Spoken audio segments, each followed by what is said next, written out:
Yeah, it's like, Don't say don't mumble. yeah, that works. Alrighty. Taking the Hiver campaign and breaking it down into scenario production processes. Basically, I started off with an idea of what it is I wanted to do with the actual Hiver campaign.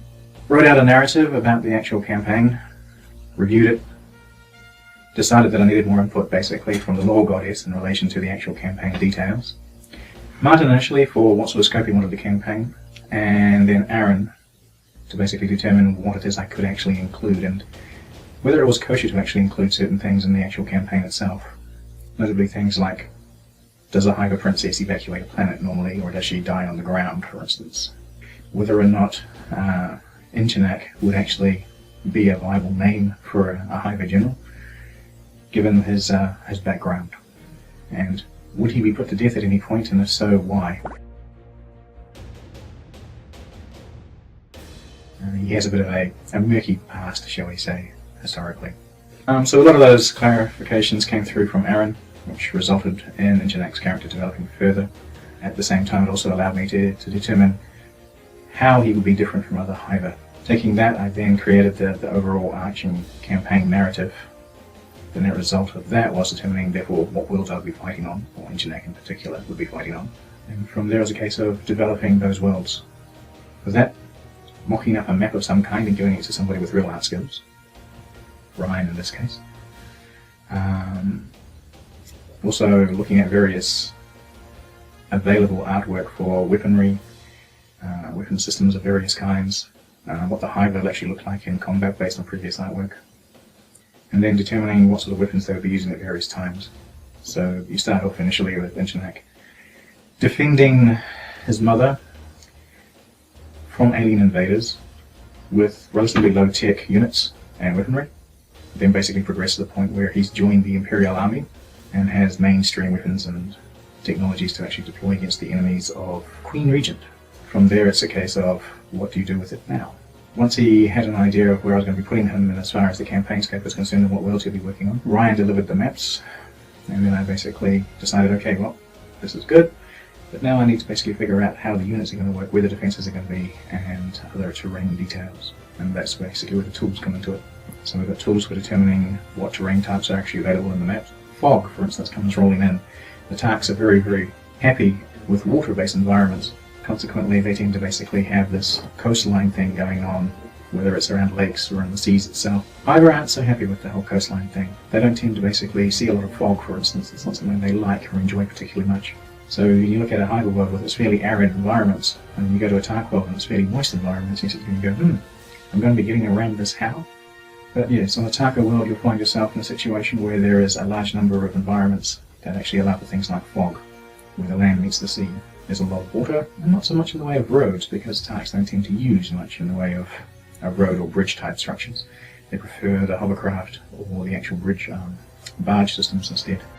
We've got tools in the actual editors that we're using here that allow us to basically say this particular tile set has a certain amount chance, as it were, of fog.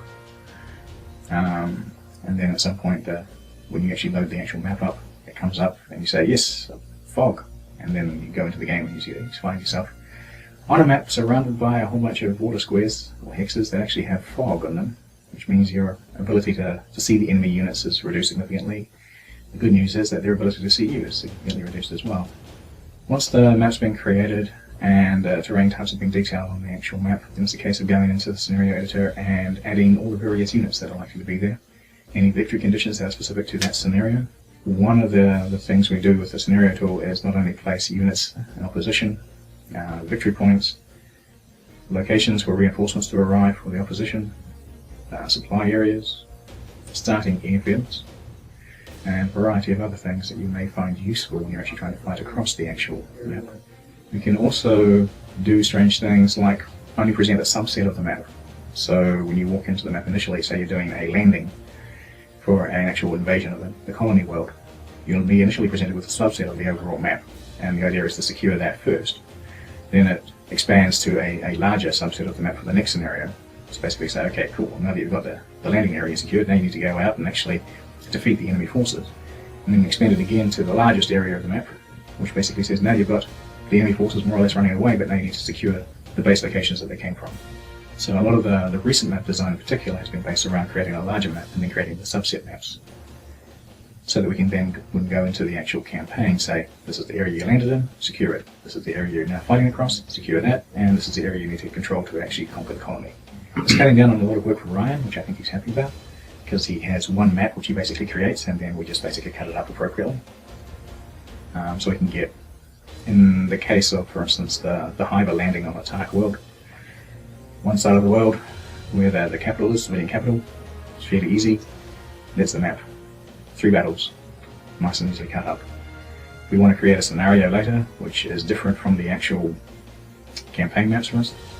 We can go back to that larger map and use a different cut area of the map to basically say, well, we're just going to make it a small area map battle here, and this area looks pretty good.